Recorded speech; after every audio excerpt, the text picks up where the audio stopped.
and welcome to the Specialty Matcha podcast. My name is Ryan. This is my co-host Zongjun, who also goes by Sam, Hello, hello. and we're the co-founders of Senko Matcha Products. Yeah, we launched this podcast to discuss our learning journey in matcha, share startup stories, and interview experts. And today's episode, what are we talking about? All about the references. A really important topic, not only in matcha, but in tea more generally, and even in other specialty products. The ability to taste for information is solely dependent on having reliable references. So, put another way, if you want to taste Asahi cultivar, you might need to taste five, six, seven, eight examples in contrast with other cultivars to begin to understand and build a mental model for what Asahi cultivar tastes like. What does it taste like when it's grown in Uji? What does it taste like when it's grown in Wazuka? What does it taste like with and without fertilizer? And so long as you reliably know the reference on the label, Asahi, you can start to build a mental model of the expression for that particular cultivar. So this is true across cultivars, but it's also true across growing regions, processing styles, Tana shelf shaded, where the shading, kanleisha, the mechanism of shading is elevated versus directly touching the bush. The ability to taste Hanzu shaded, which uses rice straw and kind of filters a very different kind of light versus kanleisha, and then what you're looking for. All of these different labels to become a smarter, more intelligent consumer. Arguably very, very difficult to do so, right? To be able to taste the difference between Hanzu and Kanleisha But the only way to know if you can or if it is difficult is to know that it was Kanlei versus versus, Hanzo Asahi. yeah, versus Hanzu. It's very interesting, and also I guess this is really a difficulty across all products if you do care about the information. The level of because frequently you are not really tasting difference of a change for a single parameter.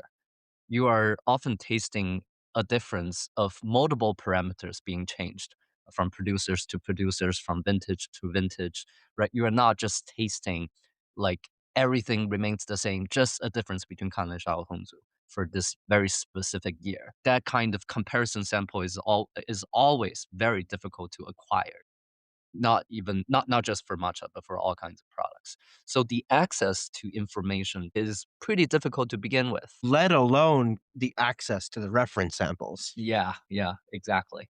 Frequently, the manufacturers can't even have that level of information for themselves to reference, which is a very interesting situation that we're seeing here. Because given this situation, like almost any conversations about flavor is essentially meaningless. People are essentially just talking over each other Yeah. based on their own past tasting experience, past formative experience over a certain sample that they had the chance to acquire at a certain time. And you're using that as your point of reference to hold a conversation with someone else with probably very different experience with a very different product. Yeah. So there's a couple different really interesting schools of thought when it comes to tasting and transparency and labels across products. And this doesn't just exist in matcha, but in all tea and in all products. And the most extreme of the two sides is people who want absolute transparent information. They want to know all of the details about the product's growth so that they can build, and every new tasting experience is education. It's a chance to learn. And then on the opposite side of the extreme, there's people who say, we shouldn't care about all of these labels. We don't need to know all of this detail. Let's just appreciate the tea for what it is. Why are we making this so complicated? Why don't we just sit and enjoy the raw hedonic pleasure of consuming the tea and all of the sensory pleasure that it brings us? So, Sungjun, what is your best argument for and against the camp that doesn't care about transparency? Well, first of all, I think these two schools of thinking should not be mutually exclusive. It can certainly coexist depending on the context, depending on the mood, depending on like what exactly is the purpose of this matcha or this drink sitting in front of you today. I can drink it for pleasure, or I can drink it for educational purpose. or caffeine for that matter. All caffeine for that matter, totally functional. And I think there's nothing wrong with any of these directions of consuming a product. But for, I guess, a argument to make that goes against, transparency. It's transparency at best when it comes to the information sitting on the label being true. But still, those are selected information to be shared. You will not be able to know everything about this tea. Like the information will only be made to you if the manufacturer decided to put those information on the label. Let alone that it can be twisted or distorted information sometimes. So I guess the the argument to be made against transparency is that there's still no ground truth about the product. You're still being presented to a twisted, distorted, or at best partial reality of a product.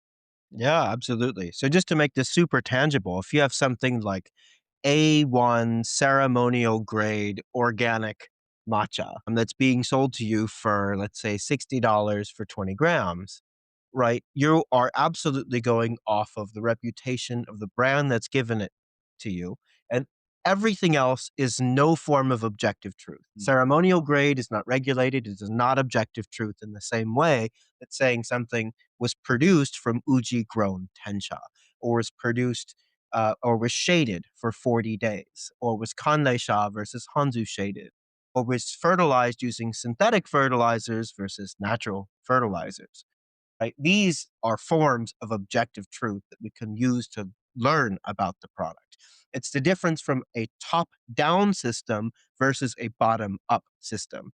In a top down world, like the world of tea ceremony, you need to be told this product is usacha grade, or this product is koicha grade, or this is the top Hatsu Mukashi that is endorsed by the Urasenke Iamoto. You should buy it. You have to be told that something is good. And maybe you have to then rely on brand reputation or your own experience in deciding whether or not you then like it or dislike it. But it's still a world of information scarcity where someone else is ultimately making that judgment for you. And I recently came across a very interesting piece of industry gossip. I never connected the dots on this, but these Iamoto endorsements for these different poetically named products from the large blend houses, it turns out that that endorsement isn't always free. I don't know if the rates differ. Surprise. And to protect my sources on this piece of news, I'm going to be a little bit general, but I recently met someone who has a very good relationship with a very large matcha producer in Japan. And they were approached, and I think they do a mixture of both white label and have their own brand. Really large producer, and I won't say from which prefecture, was approached. And Zongjun, can you guess the rate that they would have to pay for an Urasenke Iamoto endorsement for a poetically named product? Reasonably, I would say couple $1,000, but it's probably in the tens of thousands of dollars. $40,000 40,000. US dollars a year for that. Oh, it's by yearly basis. Yep. It's a subscription. It's a subscription. It's Oh, reoccurring revenue. interesting. A very advanced business model. Very advanced business model on the tea ceremony school's part. And does this sort of dirty the water in terms of what's going on in the purity of tea ceremony? I think so, a little bit. But also, it's a very smart business decision. I mean, the Iamoto's endorsement does bring probably close to around 1 million practitioners to that particular product, of which some segment will then decide to purchase it. Or like if you are a matcha drinker, beginner matcha drinker, like this is something that you probably would recognize as a seal of quality, which I think does help with marketing and with their sales. But if you're in the know, you do know that the same blend, the exact same powder, exists under a different poetic name. Same cultivars, same everything, exact same product, but at probably 20% less the price. Yeah. They got to make up that $40,000 in the endorsement. Yeah, we learned that in a very interesting context, but and we personally experienced it too. And also, like the same product can live under different Miyamoto endorsement, which is also very interesting. it's really not about the product itself when it comes to, traditional matcha consumption. Yeah, if you really care about the product itself, these poetically named products, not only does it not tell you anything, but there are these undercurrents that are driving the price. It's misleading. And what really matters and what I think everyone cares about outside of a tea ceremony context or even within tea ceremony context is it a good deal? Am I paying a fair price for the quality of the product and its base material and mastery that brought it to life? And just like anything, literally anything, from instant noodles to soda to beer to wine to spirits, marketing plays an enormous role. And sometimes it comes in the form of an Iamoto endorsement. Sometimes it comes in the form of a made up grade where someone's calling something A1 or SS or pick whatever random letter combination. For some people, A is the highest. We just had a sample here. A was the lowest. It was about 40 US dollars a kilo versus their S grade, which it went A through E and then S, which is literally 10 times the price and really bizarre. Sometimes it's how many A's you have. We've seen triple A, quadruple A, seven A's, 7 days. seven A's. And a plus sign following by that 7 days. Whatever that means. Everyone's living in their own universe when it comes to these rankings, and it really does the whole industry a disservice. So I think that's really the crux of the issue is are you getting a good deal? I have another counter argument for the people that say let's not worry about transparency. It's the wrong focus. We should just be enjoying the tea for what it is. So obviously, marketing plays a huge role in all of this. And it can very easily influence consumers, and it can very easily prime people to decide that they like it more. Even they can trick themselves. But I actually think engaging in the flavor, especially if you are not a tea ceremony practitioner, is a way of engaging in culture. What is the difference between us drinking matcha and a dog eating a steak? To a dog, a juicy steak is delicious. They love it. They are enjoying the taste. It's primal, right? It's animalistic. They can enjoy it through the same five senses that we have. Actually, arguably, even more attuned five senses, as their sense of smell and sense of taste might be more sensitive than ours. And I think the difference between raw animalistic hedonic pleasure and humans enjoying this food and beverage that we make and that we craft and that we spent hundreds, if not thousands of years perfecting the production of is that it allows us to engage in culture. We can taste the genetic manipulation that humans have done to the tea plant to give us these different cultivars. We can taste the centuries of processing skill and differences in processing skill across regions that lead to very different flavor profile outcomes. We can taste 17 generations of blenders masterfully honing their craft to keep product consistent, even though it comes from wildly variable components that nature ends up manipulating in different ways depending on the weather, depending on this or that. That's very much outside of the control of any individual producer and tasting that consistency year after year after year. These things matter. And I think it's what distinguishes us as human in enjoying things past just enjoy the tea, just enjoy your food, just take it in. Who cares about all of this other stuff? I think that's what makes us human. Wonderful speech from marketing material, Ryan. Only if you know those are true, and only if you can actually taste the difference. Mm. Um, so I agree. I mean, like any product is beyond the product itself, and anything that you are putting into your mouth, if you do end up caring its craftsmanship and creation, there's more to know about the product. But like I guess a counter argument to your argument is that is it worth 10 times the price of such a product, or worth a repeating purchasing such a product? Because the education really comes once, right? You drink the product, you consume the product, you know everything about the product, and that's it. And anything beyond that, anything after that, I would say that you are consuming for the product, because of the product, not because of anything that lives beyond the product itself. You don't relearn a piece of information over time. Only if you forgot about it, maybe you would pick it up again and trying to refresh your memory. And I guess that's also a difference or a argument to be made for products made for educational purpose. You learn about it and then its purpose is finished. You would not want to repeatedly consume a product that's just objectively tastes bad. I tried this very interesting, fermentation from a very esoteric grape that made into a funky natural wine. I had that experience. I have it. I don't like it. And I'm not going to buy it again. And I think that it really depends on the context and the purpose of consuming the product. And by the end of the day, I think for any product, the quality or if it suffice a consumer preference, I think should lie before its educational purpose. It needs to be a good product to begin with. Otherwise, it should not be called a product. It's a reference sample. That's actually a very good point. And we are all still human. In terms of repeat consumption, that's a really good point.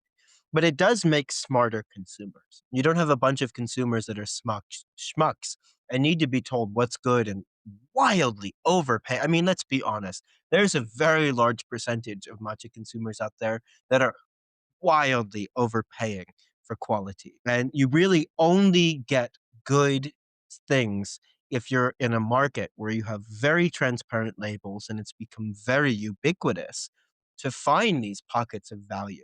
And these pockets of value can be different things. There is no like gold when it comes to matcha, right? We all have different preferences. Things that I might love might be things that you don't love.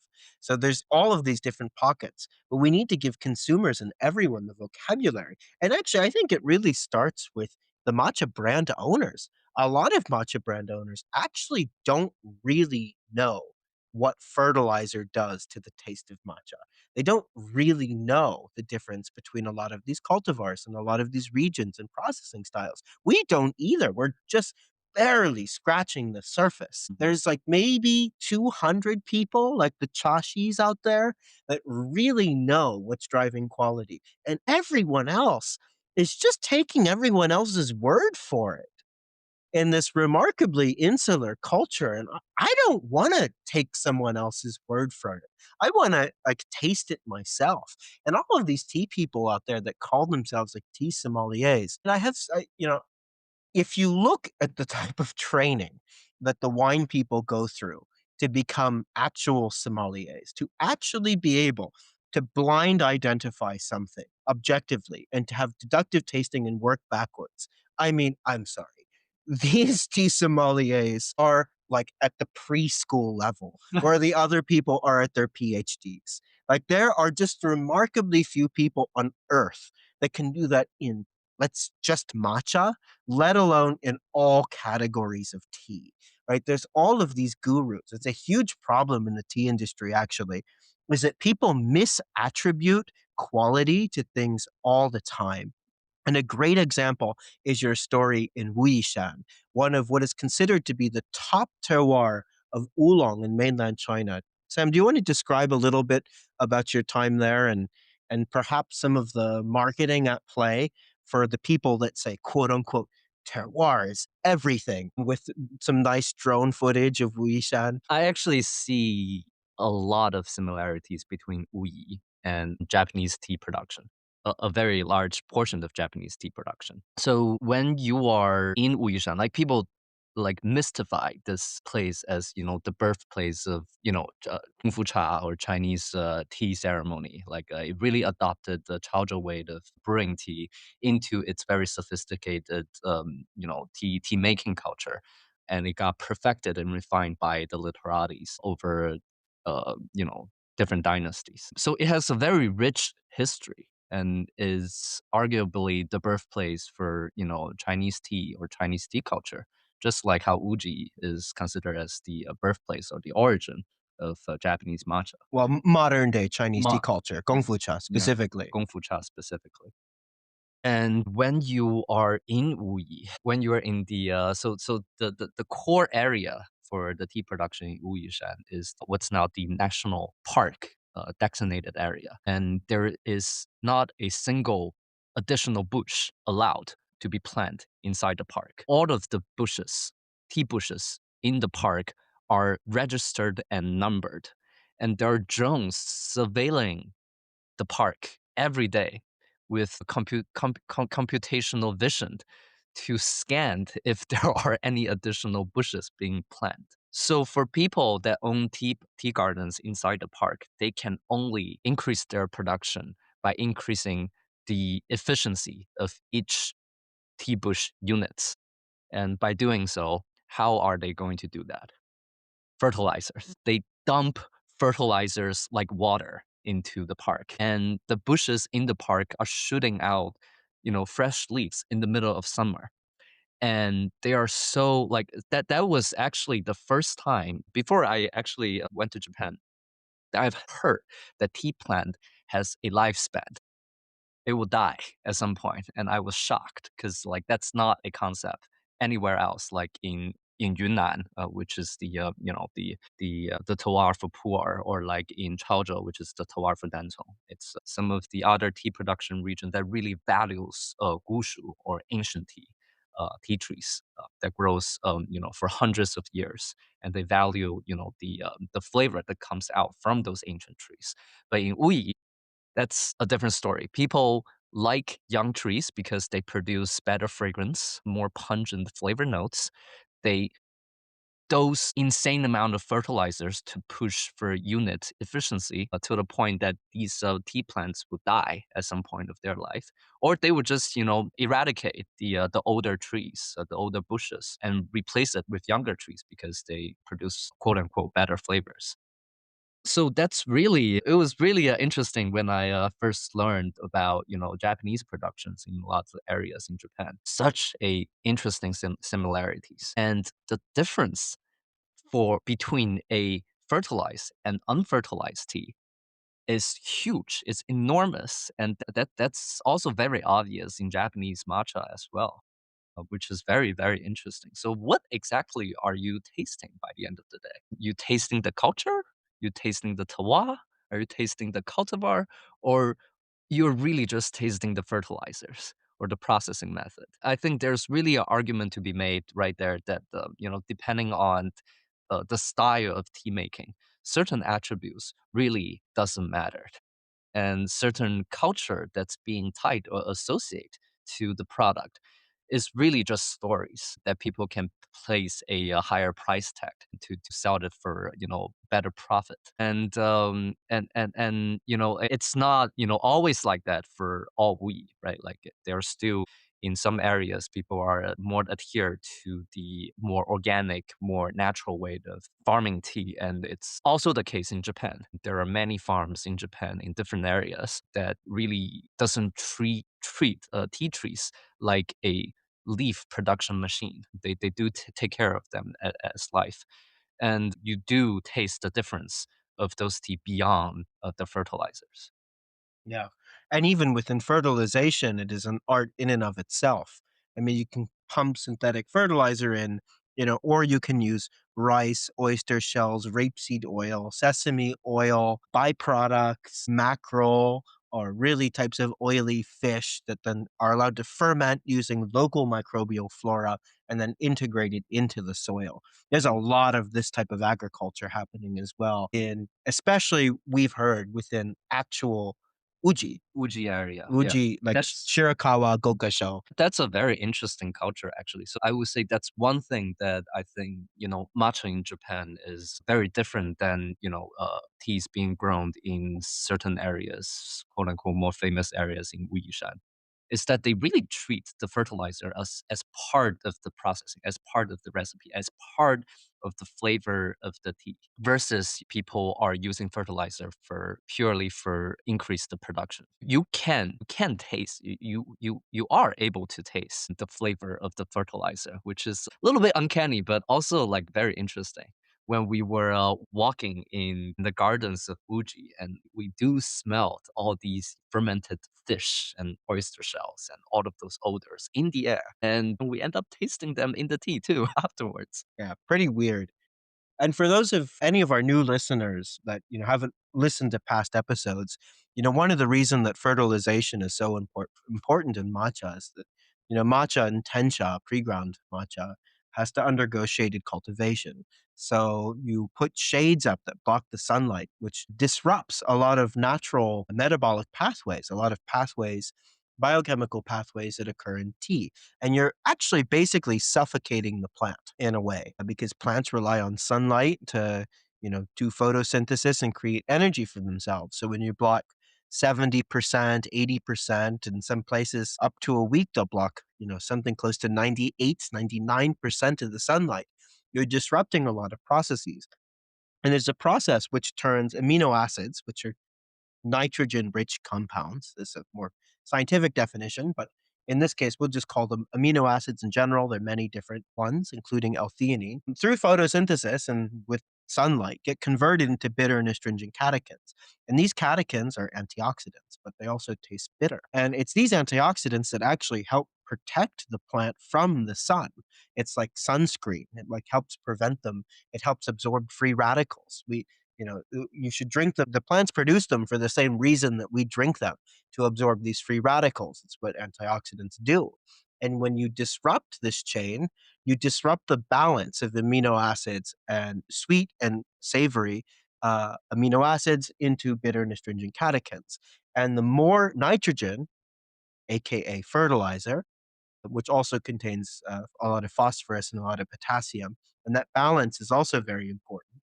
But mostly nitrogen is what's important within the case of matcha. The more nitrogen you put in the soil, the more is going to go into the plant, and the more it's going to concentrate the amino acid profile, which is how you get these insanely umami rich teas and matcha, tencha, and gokuro production. It is actually very fundamentally unnatural. If you think of the tea plant as a natural being that has some state where it lives in the wild, it would never taste that savory. That savoriness is absolutely human intervention. And if you taste a completely unfertilized matcha, you will not taste those crazy levels of umami and savoriness. Yeah, but, if we zoom out a little bit, I have always been, kind of, cynical about the way how tea or matcha gets so heavily intervened during the farming process. But honestly, like if we zoom out a little bit and kind of integrate that farming process as part of the manufacturing process of a tea, it's, really how do I frame this? We are not drinking or eating fresh tea leaves or fresh tea plants. Teas are not oxidized. Teas are not fermented. Teas are not roasted or being steamed. They're living beings. They are alive. And all of these treatments that make tea taste so different are all human interventions. And I think extending that beyond, tea being picked from its bush to like tea leaves being still grown on the bush in the farm or in the garden or in the forest. I think that it doesn't there isn't a fundamental line that we can draw that we can argue that, like to which point we should stop human intervention. I think that's a counter argument to be made for my cynicism back in the days. Yeah, we've evolved as well. And our opinions are indeed like constantly changing as we learn more context, especially for two people that had mostly Chinese and Korean tea context coming into this company. Part of the reason we started this podcast was just to share our learning journey in matcha. And what we quickly realized that there were all of these, everyone was making these inter-product distinctions on things that actually didn't have much to do with human intervention. They were just these man-made, fungible abstractions. And we're still uncovering them. Like uji matcha is a man-made, like abstraction. It's not matcha that comes from uji. It can be, but most of the time it's not. It's like a better word or translation should be Uji style matcha. This is what's actually going on there because it's trademark and it can come from any material from Nara, Shiga, Mie, or Kyoto Prefecture, so long as part of the processing is done in Kyoto Prefecture, Yeah. which is not an origin at all. There's very little objective truth. Yeah, which makes it exceptionally hard for transparent labeling because the problem or the driven cause of such confusion is systematic. Like, even probably sometimes the producers or the brand owners or your suppliers for your tea brand doesn't even know the full picture of what's inside of the bag of tea that they end up selling to you. So it's very difficult from a system level to really give off a lot of transparency to the consumers. Most people honestly just don't know. Yeah, And no. it's so interesting. So, when you learn about Chinese tea, especially when you're more classically trained, you are taught to question everything. If you go to a tea market, let's say Funsun in Guangzhou, one of the largest tea markets in the world, and you go there, and if you have a good teacher, they're going to say, you need to go in with some skepticism. These people are trying to sell tea, right? Their Wu Yan Cha Da Hong Pao might not even be from the cultivar Da Hong Pao. It might be a blend, and it might be not grown anywhere in the Wuishan area. It might not be even in Wuyi or even in Fujian, the province. It can actually came from like a different province, which is almost the identical situation to Fuji tea. So, and when we went in to Japanese tea, like really like deep down learning journey 2 years ago, I thought to myself, this time, I mean, because a lot of what you see in mainland China and Taiwan and other tea growing places is like either someone was stupid and they didn't realize what they were purchasing because they never learned the reference sample to be able to distinguish between real tea that comes from a certain region and imitation tea that's from a different region. Let's say the difference between real Hangzhou Longjing versus Longjing style green tea that was actually produced in a very different prefecture with very different terroir halfway across the country of China in Guizhou, right?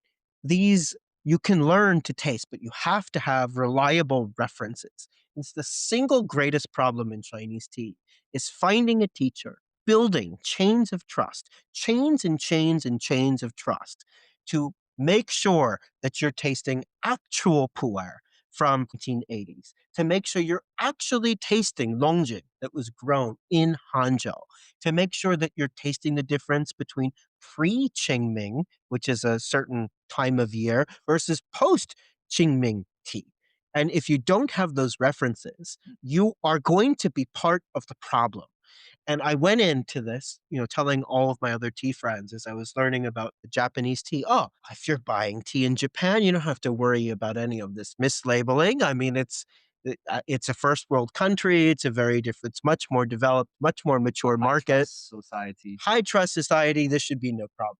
And the deeper you go, the more you realize. Even like 10 years ago, I think, if you bought Shizuoka cha, there's a very high probability chance that there was Kagoshima tea base material in that.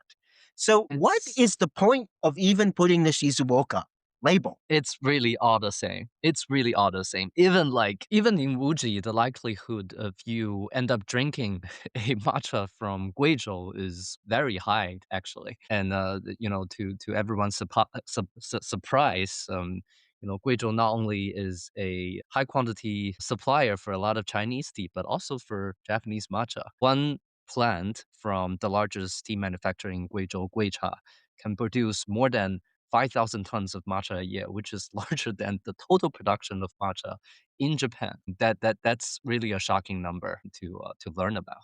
Let alone that a lot of it's getting exported. So even distinctions like ujicha or even amongst the traditionally blended products like hatsumukashi or ceremonial grade or all of the dozens and dozens of made up grades are really just sort of man-made abstractions. And the problem is if you don't have verifiable references for the people who are labeling these products, let alone the consumers, you really become part of the problem. Wine has verifiable references. It is pretty easy to taste a wine that comes from South Africa or California or France. You can be pretty confident, especially if it says it's bottle on premise, that the grapes come from that place. You can be pretty confident, very high degrees of likelihood that the cultivar of grape, Pinot Noir, Cabernet Sauvignon, Merlot, Gamay, etc., are not going to be mislabeled. They are full of verifiable references, which creates a smarter industry and can create smarter and more sophisticated consumers. And the problem, and I put problems in air quotes here, is that matcha has such an interesting culture around it that it blinds us to what is actually driving price and quality distinctions. If you ask a tea ceremony practitioner that has been studying for 3 decades about the cultivar of matcha that they're serving at their tea ceremony or what they consider to be a very high quality product, I'd put it there's a 99% likelihood they're going to talk about the brand. They're going to talk about how it's endorsed by the Emoto, that it's ceremonial grade, or maybe they wouldn't say ceremonial grade, but it's koicha grade as recommended by the consumer. And maybe they have found a particular poetic named product like Tenju that they love, and they always serve it on the holiday Roby Rocky every year. And it has always been to everyone's liking and to everyone's preference.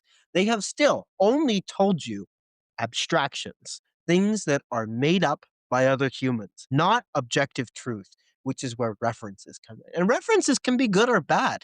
Just as there is good and bad matcha, there are good and bad references, and there should be bad reference samples. We need to learn about like what generally tastes good and what doesn't taste good, and where our preferences converge and diverge. Even amongst Sam and myself, we find profiles all the time that I'm much more primed to like than he does, and that he likes way more than me. Sometimes for the same reason, sometimes for different reasons. But the only way that we can understand where they came from is if we have the references to learn from, which the coffee industry has, which the wine industry has, which the cocoa industry has. It doesn't exist past the level of the chashis within matcha. And it is so incredibly frustrating because it creates stupid consumers and it creates stupid matcha brand owners because no one is able to taste something and say, this was not actually from Uji grown tencha. Why am I labeling it as a product from that's Ujicha as a single origin product, for example. Or someone tastes something and they're like, this doesn't really taste like a Asahi dominant blend, right? Is it actually the case that there's more of these other cultivars than Asahi? Or this doesn't really taste Ishiusu milled. Are you sure that this isn't ball milled?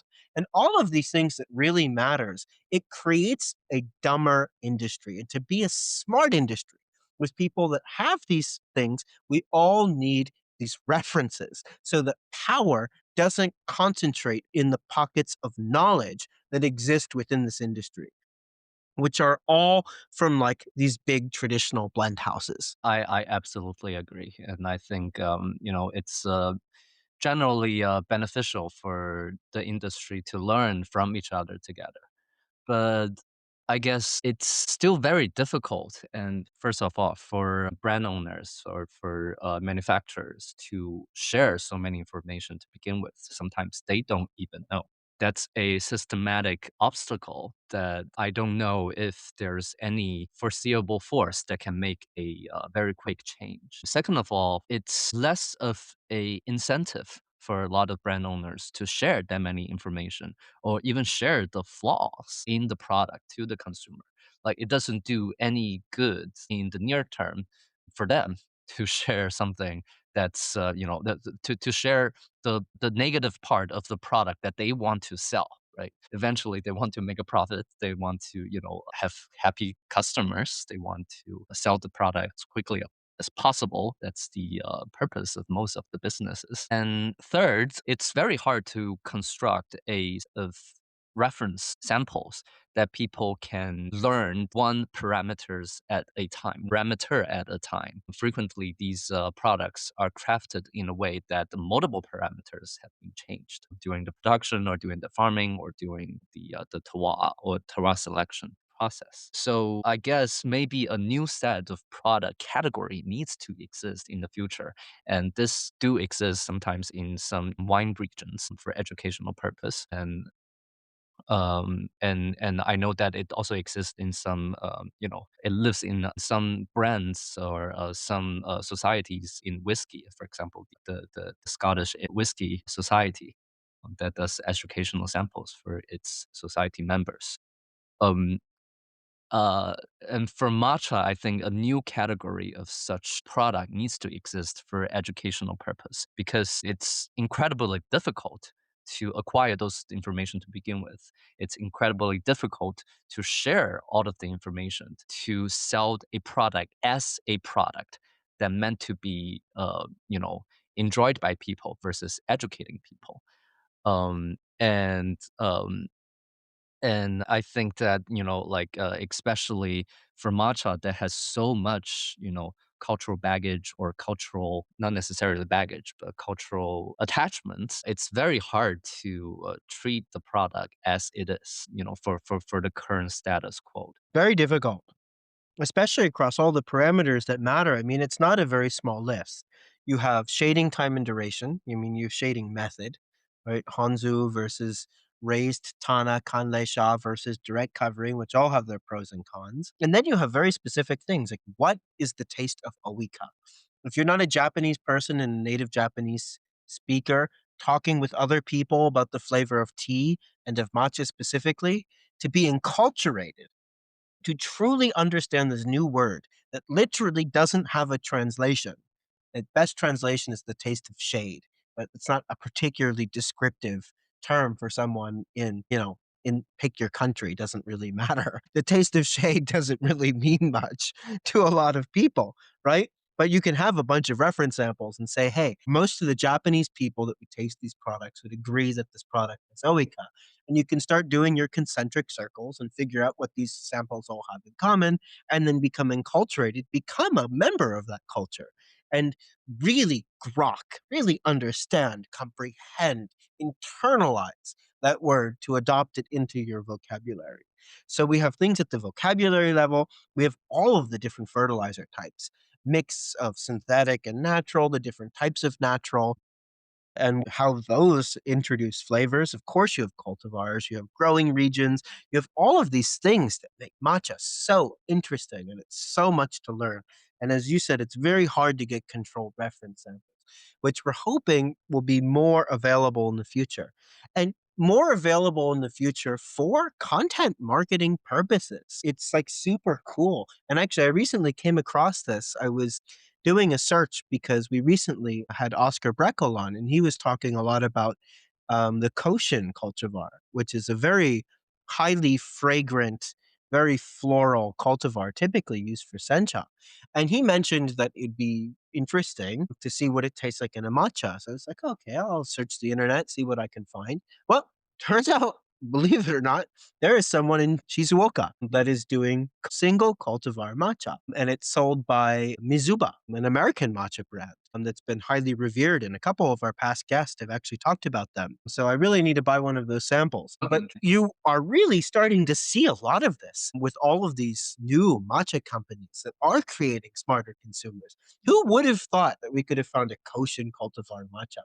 Right? Even Oscar Breckel didn't wasn't aware, as he said on his episode, that anyone was doing shaded cultivation with that cultivar. And here it is coming from an American vendor, no less. It's really exciting to see these developments that are coming. And there's never been a better time to learn about specialty matcha.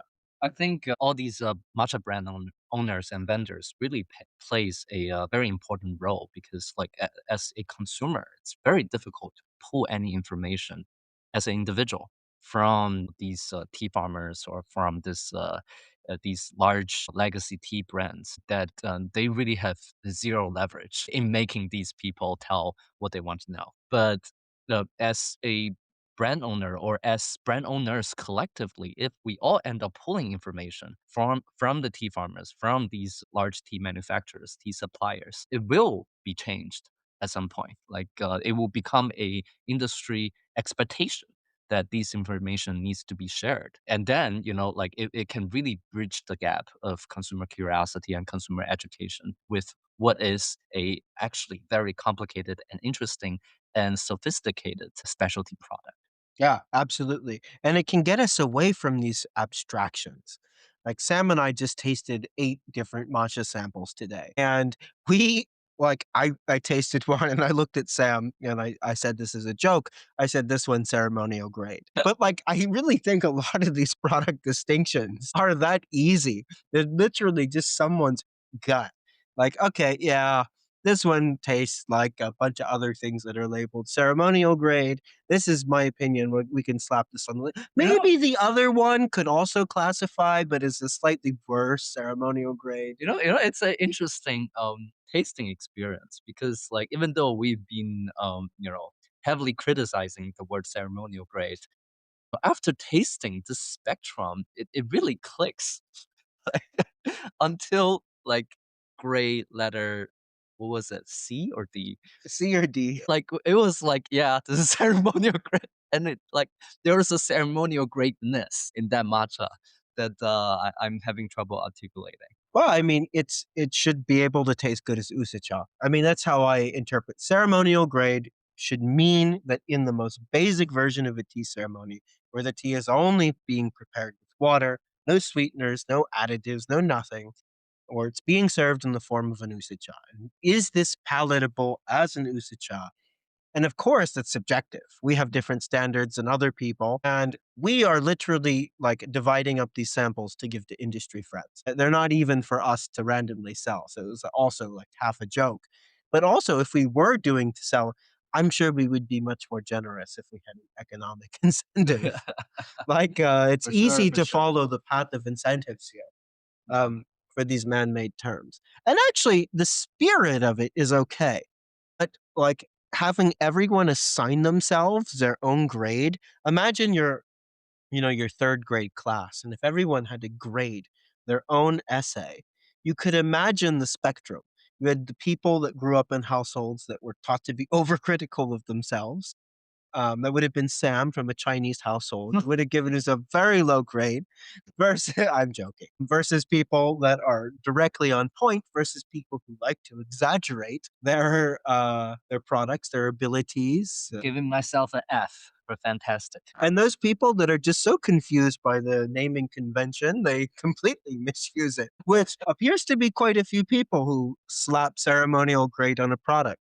Like all things, it probably started off the best of intentions. But if there was an independent body, for example, that said, okay, is this palatable as usacha? And it was a like a label that was given to you versus you being assigned yourself. It actually is a half interesting and decent label. Is this palatable as an usacha? Like a 1 to 30 ratio would be interesting. It's not a reliable reference. Uji matcha is not a reliable reference. Nearly any origin, even Nishio matcha from Aishi, is not a reliable reference because nearly anything can go into these products. There's a very interesting story about Nishio that we'll save for another day around its protective status and how a lot of producers actually asked to have that protective status removed for some very interesting For reasons. purely economic purpose. The magic of money really makes a difference in a lot of things. Very easy to follow the path of incentives. But I think references are so important. They're so important in tea in general. They're also so important to matcha.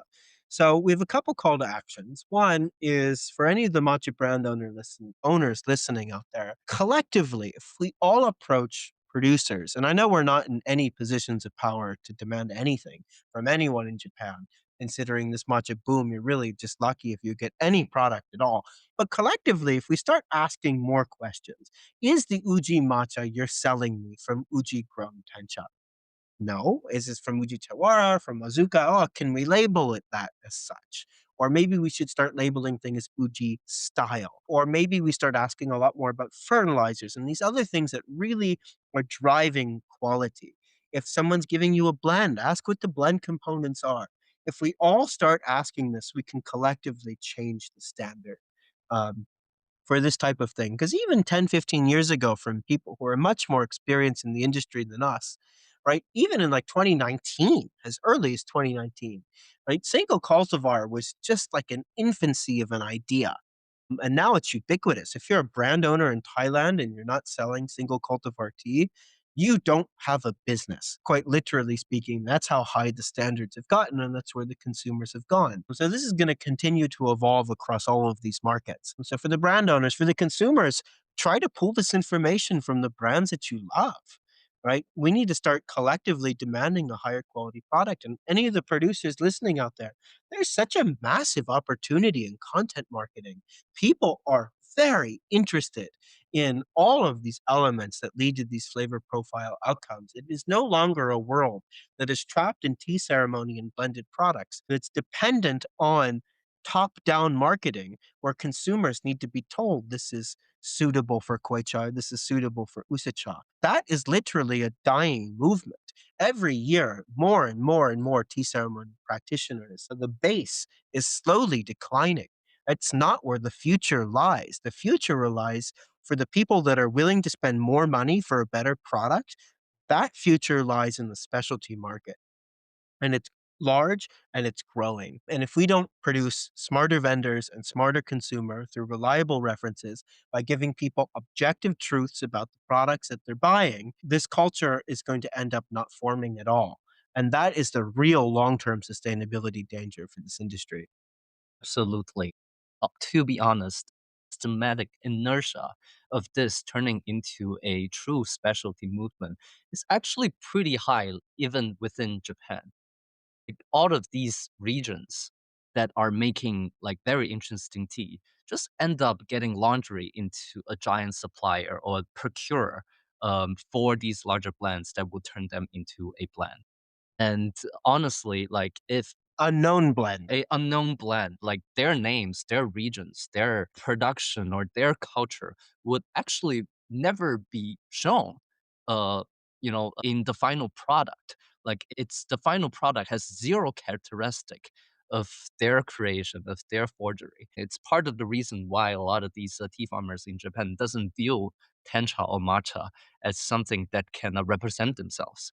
They more see they see sencha or gyokuro as more of the product that they can be proud of because they have total control of the final flavor profile of the final product. And all of these matcha just getting blend into some poetic names that their contribution basically has no recognition by the end of the day. Their Hatsumukashi, their material that gets dumped in that Hatsumukashi, their human effort has literally been erased with the pen stroke. So yeah, but it's easy money for them. It's steady cash flow. It's a very warm water and thus boiling the frog situation. They are pretty comfortable. Like everyone is pretty comfortable with the current status quo inside Japan. And if the newer generation doesn't see this as a profitable or interesting future, like no one is going to keep doing this. And this will turn into a commodity market. It will not become a specialty, a soil for a specialty product. There's no specialty. And what's really interesting long term, what's fundamentally happening if you zoom out, is you have two existing practitioner bases. You have the tea ceremony practitioners, which are totally fine with top down marketing, which can be told and which can be told what's good, and products can be endorsed by things like the Iamoto, and there's really strong brand recognition with the old traditional blend houses. This market is literally dying. And it will never be as large as it was in the 1980s during Japan's gigantic economic boom. And it's been slowly and steadily declining in terms of the purchasing power of the people who are willing to spend more money for a better product, creating a rich and interesting and dynamic industry, albeit still very traditional. The rest of the market is not going to accept this level of top down marketing forever. It works upon new market entry. That's why ceremonial grade, I think, has been such a remarkable success. But it's not going to stay that way forever, especially as you see a new matcha company arrive every week. People need to start making product distinctions, and they're going to start doing that based on objective reality. And there is so much systematic inertia. There is a very much a non zero probability that we never get to like maximum specialty matcha world. I am actually relatively pessimistic.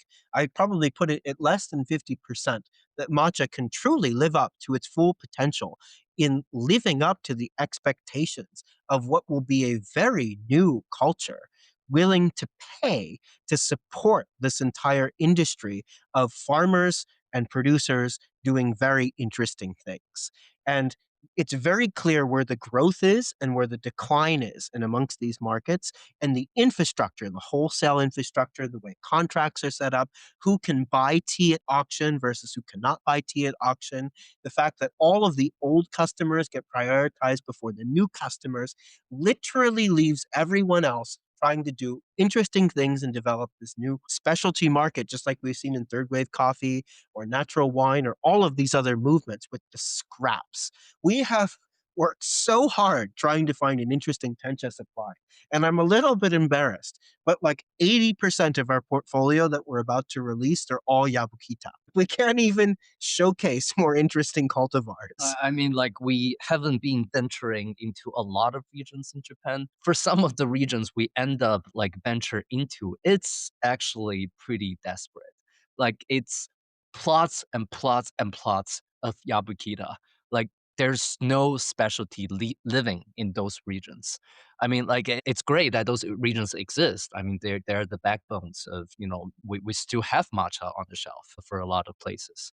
But on the other hand, the reality is there's no specialty living in those places. There's no culture, there's no difference. There's very standardized, clean, uniformic practices living in those places, and they're all the same. And the most interesting stuff is either spoken for by a brand that's been around much longer than a lot of the new entrants, or those farmers that are doing these interesting things. We've heard that a lot of the traditional Uji matcha farmers that have these ancient wholesale relationship with these blend houses, need to commit way far north of 50% of their volume to go into these blended products, and it leaves nothing left over for the new entrants doing interesting things. I understand it. Everyone's coming in. It makes sense that old clients are prioritized. But all of the resources and infrastructure are helping and pointed in a direction of a declining consumer base. And it is at the expense of cost and at the expense of availability for what could be a blossoming market with people that have the references, because it's being able to be truly labeled honestly as single origin product Or or a single cultivar or product. like a interesting single cultivar. I mean, like a Yabukita in Shizuoka is a single region, single cultivar product, but it's not interesting. And if a farmer decided to eradicate all of the Yabukita and plant it kosher, like he or she is going to take the risk that the market doesn't like this product and they are going to not going to make any profit for the upcoming years, or they're going to be kicked out from the current procurement system by all these existing large procurers in different regions. There is a very large risk for these farmers to undertake or be part of a specialty movement to diversify their portfolio or their product. Planting Yabukita is safe. It's guaranteed profit. And not doing so is risky. And not all farmers have the capacity to take such risk. It's a very actually pretty difficult and challenging situation from a farming or farmer's level. Especially because it's a 5 to 10 year time horizon before you get yield from anything. So it's a really long term risky bet for not only new cultivar selection, but for a wide variety of these different processing methodologies and anything that can lead to different flavor profile outcomes. I mean, if you move from 1 to 2 layers of Kanlei Sha, like, who's going to care? And if there's a large, I mean, is your wholesaler going to care? Probably not. Does that work for marketing if it really does improve quality if you're able to have that labeled? Absolutely. I mean, you have farmers that, advertise the fact that they do double shading or triple shading, which is even more rare. But, those products can reach top dollar just for one more layer from 2 to 3, let alone all of the other practices. But we only get to this type of world if people know what they're drinking, which is why it's all about the references. And we are so grateful to everyone who has come before us, all of the matcha brands that have started the single origin, single cultivar movement and are bringing this level of transparency. I'm not going to start naming names because I'm afraid I'm going to leave too many people out and it would take way too long. But to everyone in the industry who has started doing this, we are so grateful because it's building the foundations for what can become a very interesting specialty movement and quite honestly save the Japanese tea industry. If everyone is focused on serving a literally dying practitioner base. Japan is an aging country. Every year, more and more tea ceremony practitioners die because the majority of the consumer base are old women. That's just the demographic realities of who practices tea ceremony and the products that they buy to support this traditional industry. And we really would love to see this blossom in a much more interesting direction. Or even just to stop, like already homogenize a culture to become more homogenized. I mean, like, when a culture dies and when there's no successor of such culture, it will just forever disappear. Like even if you look around in like if you end up visiting the Kambayashi Matcha museum in Wuji and you look around to all the equipments that used to be used to make tencha, a lot of them are just there for the show. I bet some of the equipments can actually produce very interesting flavor profiles. Imagine like matcha is still being steamed in wood cases. Like it's forever gone that technique. Now all of the matcha are being steamed using all these steamers, either like in trays or either through conveyor belts.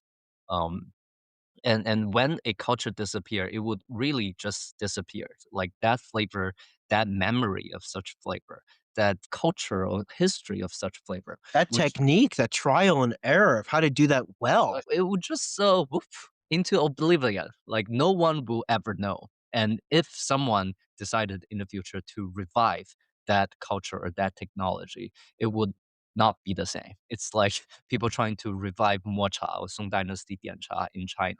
Like it's not, it will not be the same. A continuous culture is so important. Even if it evolve into slightly different forms in the future, there's still a lineage that you can trace back. But if that gets cut and that's discontinued, it will just even if someone decided to invent something new or revive something, the same thing in the future, the same idea in the future, it would actually be a new creation, a new imagination of such thing. And it all comes down to building demand, which means that you have the reference and that you're able to say, this indeed representative of this cultivar, this region, this process, this history, this whatever, versus like, this is ceremonial grade A1 organic Hatsumukashi from this blend house Uji Matcha, which literally is just a bunch of buzzwords that doesn't tell you anything about the product. What's really in reality is Yabukita, Yabukita, Yabukita, and Yabukita. Nothing wrong with Yabukita. There's some interesting Yabukita certainly being Yeah, made. that's true. That's true. We had some very interesting Yabukita in Korea that doesn't taste like any Yabukita in Japan that I've ever tasted before. So Tawa does make a difference. And a lot of the ones in China have a very interesting burnt rubber note. It's along with the lower quality ones in Japan, I might say. Well, great news to anyone that loves drinking mezcal. It's Actually, yeah, the time and place maybe actually can might be a very interesting addition to some mezcal inspired smoky notes and different forms of mixology, perhaps. But the only way you would know that is if you were able to taste the reference. So we are launching, and hopefully by the time this has been released, we will have launched the Sanko reference library. It has very humble origins. We have some blends that we don't know what they consist of, but we know where they were grown. We have some Yabukita from Kyoto Prefecture, from Uchiyama, where we even know the exact recipe of the fertilizer. We have Sayama Kaori. We have a lot of Yabukita grown in China and some grown in Wazuka, some grown in Kyoto Prefecture, some grown, I think, somewhere else. yeah, the extents of information really vary from samples to samples. A challenging reality that we're facing right now because not everyone has the same expectation of sharing information to people. But We really hope that will change in the future. And any listeners that have any access, and this is where we're really hoping to tap into the community and to be totally transparent, the way that we are pricing everything, all reference samples for Tencha will be sold at a 3 to 4x markup. So, for example, if something is being sold at, $200 a kilo is what we're paying for it. If we multiply that by four, we get 800. And if we turn it into 25-gram samples, it would cost about $20 a bag. So it's not that crazy of a markup. So that we're doing everything pretty transparently based on what we have paid for. And we're going to just apply it into that formula. We're going to tell you exactly what our margin is. It might sound like a high margin. However, we're a small business, and from a cash flow perspective, we have to sell through 25% of the stock before we can even recoup just the cost of the tea, not including the shipping, the tariffs, the warehousing fee, the repackaging fee, the package itself. And then we need to pay extra for the warehouse to have refrigerators and to keep the product cold. So it's a lot of added cost, not including any of the trips to Japan or to origin and to all of the other samples that we were not able to purchase or decided not to include. Yeah, but really, the purpose of such library is purely for education. And we are going to try to share as much information as possible to any products that we can find, or even bad products that we end up getting access to. Like one of my very early idea of a brand is called the Bad Tea Company, which the intention was to acquire teas that contains known flaws that that they can serve as a a piece of reference sample for education for people to learn about the flaw. And we hope we can do the same for all the Tantra samples that we're going to acquire in the future. And we hope that for anyone that end up trusting us, can leave um, the room with feeling that you end up knowing a little bit more about Tantra or Matcha today. Absolutely. So we're going to do this all with Tencha, and it's going to be sort of a living library that exists on our website. All of the product, it's much cheaper for us to centralize warehousing and fulfillment in mainland China. We've explored a lot of different options, but we're actually importing a lot from Japan to mainland China. We hope that we'll be able to continue to do that in the future. And I've also found some interesting Chinese tencha as well to make available, and hopefully some Korean tencha as well very soon. So it's a small and very humble list. If you have access to any reference sample of any interesting cultivar from any region that's tencha, we would be very grateful if you let us purchase about a kilo of it to repackage and to offer into this library. We don't have a ton of money to invest in inventory, so it will be a relatively small order from us, but we'd actually really love to draw in the community. If you have access to Tizumi tea or handpicked tea, or to other interesting cultivars, Asahi, Semidori, Karari 31, etc., different processing styles, different countries, we would love to include it as part of the library. Yeah. And if you do let us, acquire the sample from you and you do allow us, we would love to share, your information on the package or on the as part of the information for people to learn, that, in the future you can also acquire tea from you. Anyone can acquire tea from you. And even better if you're able to supply that 1 kilo on consignment for our own cash flow would we be even more grateful. Speaking as a small startup that is developing what turns out to be a very, very expensive long matcha mill project. So that's the Senko reference library. We're doing a pretty transparent markup of 3 to 4x. And it's also a way, if you're interested, to support us and our company if you're not buying the mill, to help us continue to grow this library and thrive as a company. Our wholesale rates, we also have started a Tencha catalog to have much larger volumes, commercial grade volumes of Tencha made available to anyone, not just people who own one of our mills, but if you have an Ishiyusu or any other milling mechanism, we are compiling this of Tencha, and those wholesale rates are much, much, much lower markup. and we give a very transparent markup along with the same level of product detail. So that's something that we would like to do, is to support the entire industry.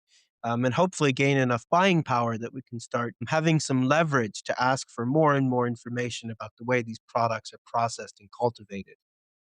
Yeah, yeah, and that's really our take or our effort to try to make contribution about the theme of today's episode. Reference really matters, context really matters, and everything can only be credible if you know exactly what you are consuming. And if you can know that as a fact, and if you can turn that into, not just experience, but knowledge. Absolutely. Turn experiences into knowledge. I can't think of a better way of putting that. And also for the Sanko Tencha reference library, we do not promise quality. And we do not, I mean, it's not going to poison you. Everything has gone through very, rigid manufacturing processes and quality checks. However, the reference samples for a reason. It's not a curated list. The only reason why we might choose not to include something is because we don't trust who we are sourcing it from. But we actually think it's very important that there's a wide range of quality, and not everything delivers through in the cup from a sensory perspective. So this is not a curated list. This is not a reflection of our preferences, and it's not a reflection of our standards. We just want to make things available so that everyone can make up their own mind. Yeah. I totally agree. And also, like, as I would say, a disclaimer or warning, like, if you also have a sensitive stomach like I do, I strongly recommend you not to drink the tencha directly or drink very small amount of tencha directly. It can be very pungent to your digestive system. Or you might have a very iron stomach like I do, and it doesn't bother me at all. But the work that these chashis are doing really is Mad respect, mad respect. it's very difficult to consume large quantities of tencha. Although I've heard a lot of people that actually just enjoy drinking Tencha's green tea, which is a little weird to me. Actually, to be totally honest, I don't like the taste of any Tencha I've ever had, no matter the quality. It is like literally work. I think all Tencha tastes extremely weird green tea to me. But I kind of grew up with like Chinese and Japanese and Korean normal green teas, and Tencha just tastes so different to me that I can't square that. I don't like it personally. I can tell the difference between what Japanese people would consider a high and low quality one, and I'm slowly learning, okay, this is the taste of the Tencha, this is the taste of the matcha after it's milled. I'm very much a novice at that. But until you have agency over milling, you just can't learn more. So until I get my own mill at home, it's when I can really accelerate that learning journey. But for anyone who hasn't had a lot of tencha, I wouldn't buy it with the expectations of enjoying its taste, especially if you're someone that's really into sencha or gokuro or any other type of green tea out there.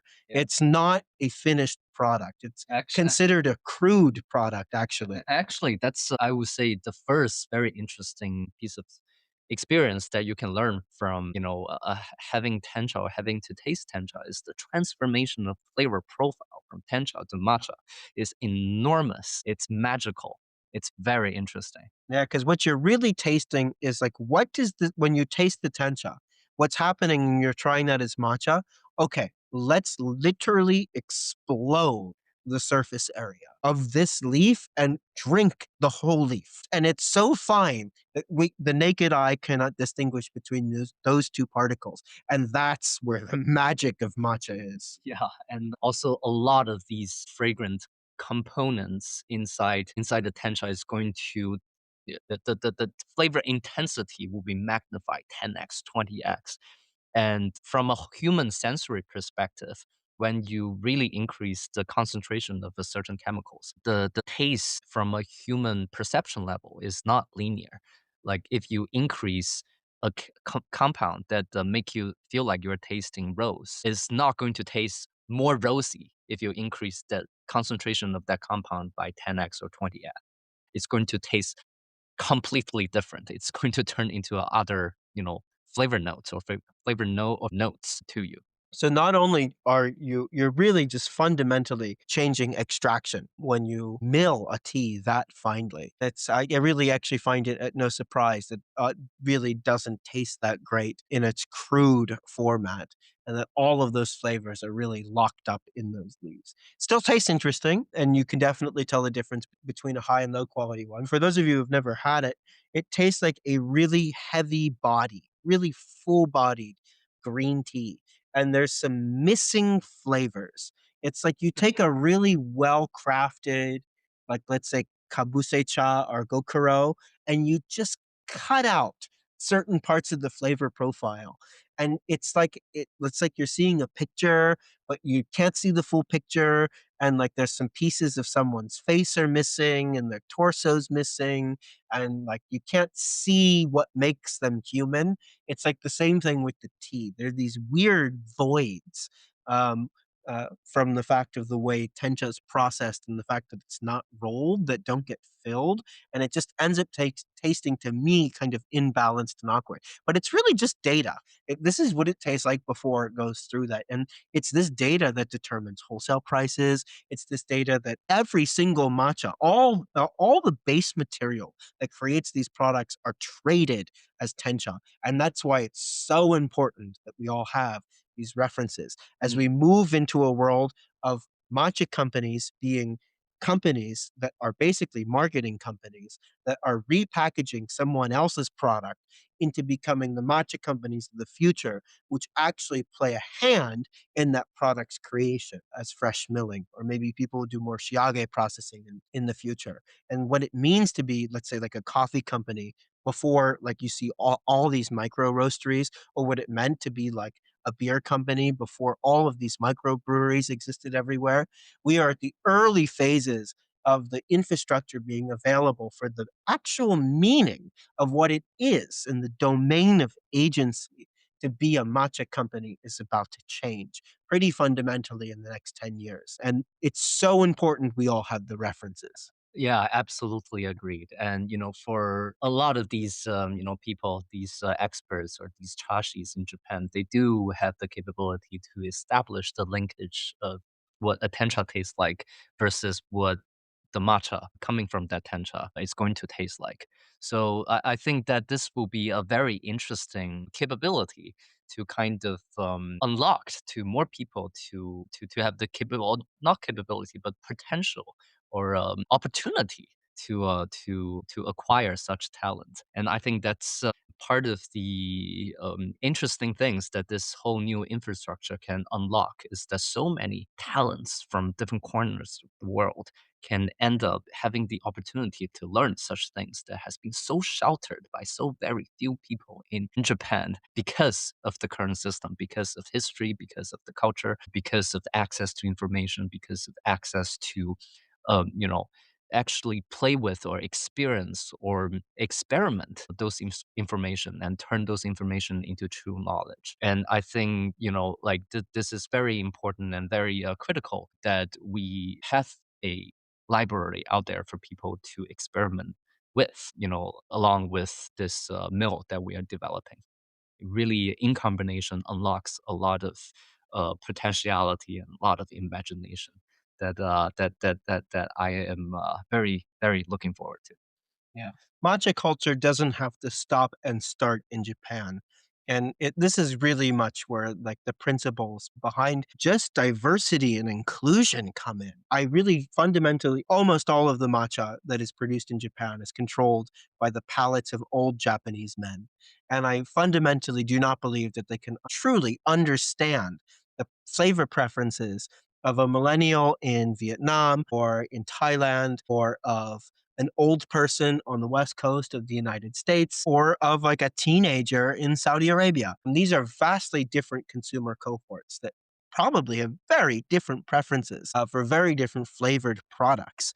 And this type of tea culture can and should live outside of this Japanese system in the same way that we see specialty coffee roasters all over the world doing interesting things, crafting things for the people who are actually doing the consumption. Why do we have to project on and tell from a top down perspective to all of these people in every corner of the earth that this is high quality matcha? What if we invert that question? What flavor profiles might these people like in this market versus that market versus the other market? And how can we improve it for them based on the way that they're using the matcha?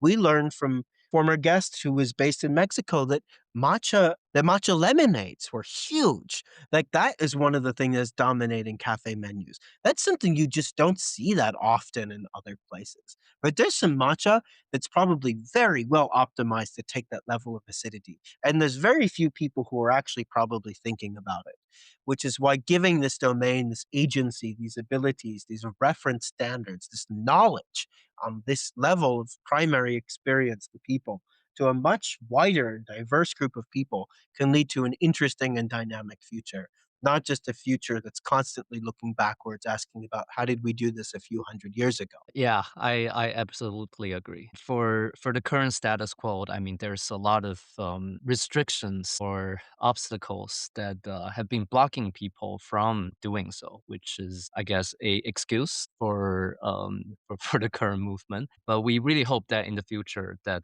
these potentials and opportunities can be unlocked because we have more access to processings, we have more access to information, and we have more access to ways that can verify some of the imaginations or some of the interpretations that we have for the preference that we have grown.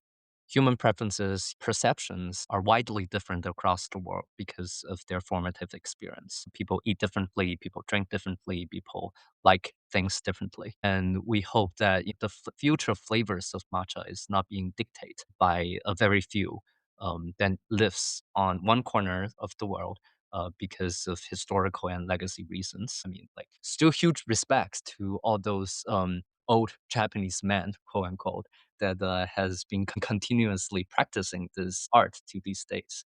Without them, we're not going to have any matcha to consume. But moving to the future, a lot of these imaginations, a lot of these new creativities, we do see that the blossoming creations that can be unlocked if we offer them tools and if we offer them knowledge and if we offer them opportunities. Well said.